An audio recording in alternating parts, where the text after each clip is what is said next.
Now to thousands of tons of food stored away at ports across the country could now go to waste following the shutdown of USAID. Yeah, the government agency relied on the Port of Houston, among others, to send vital food aid to people in need overseas. Victor Jacobo joins us live from Pasadena to explain why this is happening. Victor.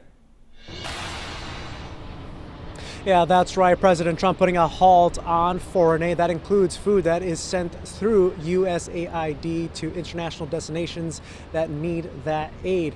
We learned today that farmers from Texas send their wheat down to ports here in the Houston area. We get rice from Louisiana and other crops from other states as well as part of that program. Now the short-term and long-term future of that program and those who benefit from it is now in limbo.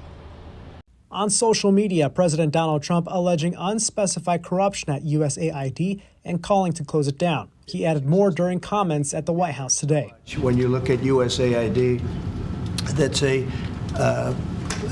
fraud. The whole thing is a fraud. Very little being put to good use. The pause by Trump keeping USAID workers at home and impacting food that travels through the Port of Houston and out into the world as part of the agency's food aid program. Tons of food is sitting in Houston and it's got nowhere to go because there's no one there to coordinate it to get to people around the world. Representative Angie Craig is a ranking Democrat on the U.S. House Agriculture Committee. Her office says 235,000 tons of wheat is ready for shipment in Houston, but without USAID staff to coordinate travel, the wheat is stranded in warehouses. On top of that, about 30,000 metric tons of food commodities are sitting on the floor of USAID warehouses in Houston, unable to load onto ships. And that's a similar situation in ports across the U.S. Over $2 billion is grown every single year in America and sold into this program. So it's not just cutting USAID, it's also cutting business for family farmers in this country. Craig says the Trump administration's decision to halt foreign aid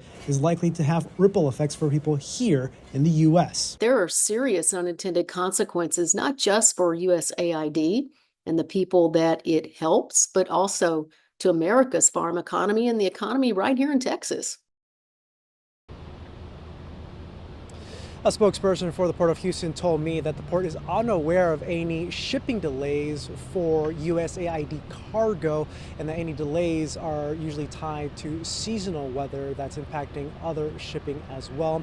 A source with the U.S. House Committee on Agriculture told me that their information is tied to food that is stored in warehouses, not necessarily cargo. One more update that we got just within the last couple of hours is that a federal judge has put a pause on the Trump administration's efforts to put USAID workers on leave. It is not clear when or if normal operations will resume. Reporting live in Pasadena, Victor Jacobo, KHOU 11 News.